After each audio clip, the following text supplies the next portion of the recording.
All right, let's go back to the White House now, where Emerald Robinson is standing by. We do expect President Biden to arrive at the White House any moment now from Camp David. For more on what we can expect to hear from the Commander-in-Chief this afternoon, let's go back now to Emerald, who joined us from Washington. So, Emerald, any sign of Marine One or Air Force One back in town yet? Not just yet. He is en route. We have been getting the notes from the pool reporters, keeping us abreast of his movement. However, as you said, he is expected to give an address from the East Room later today. As in regards to what he'll say, that is the big question. This is a big moment for him. He is really facing the fire on this. Just take, for instance, the Trafalgar Group, who were the pollsters who were most accurate on the 2020 presidential election cycle, said that 69, almost 70% of Americans disapprove of Biden's handling of the withdrawal from Afghanistan. That doesn't necessarily mean they didn't support withdrawing from Afghanistan, but almost 70% disapprove in the way it was done. I think what you potentially will see, because what we're seeing behind the scenes here, John, is a lot of finger pointing, particularly between the intelligence community and the White House. The White House, the president has said from the podium there that it wasn't inevitable that Afghanistan and Kabul would fall to the Taliban. He also suggested that if it did, it would take much longer to take the capital of Afghanistan. And we saw the country fall within just really over a week in the major cities.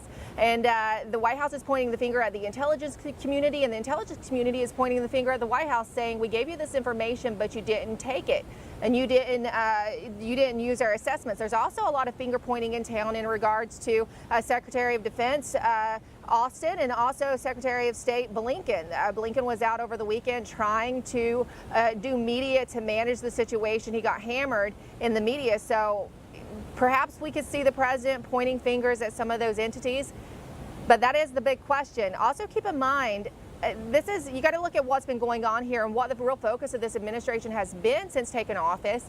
They have been largely focused on domestic terrorism. They have redirected counterintelligence dollars towards that effort. And if you saw the warning from the Department of Homeland Security last week, it was said there was a heightened threat of terrorism based on those who were resisting COVID restrictions, COVID mandates, and more domestic issues. They're more like, moms. So that's been the focus of this administration, and that's getting a lot of criticism, though you might not see it in the media. That aspect, that focus is getting a lot of criticism here in Washington, D.C., John. Yeah, a lot of questions about the priorities of this administration. And Emerald, there are so many damning pieces of video right now. We played the one of President Biden saying this is, unequivocally, this will not be like the fall of Saigon. Tony Blinken was asked by Mike McCall in a congressional hearing about, the precipitous fall of Afghanistan and what might happen with this type of strategy. And Tony Blinken said point blank, we do not think this is something that's going to happen over the course of a weekend.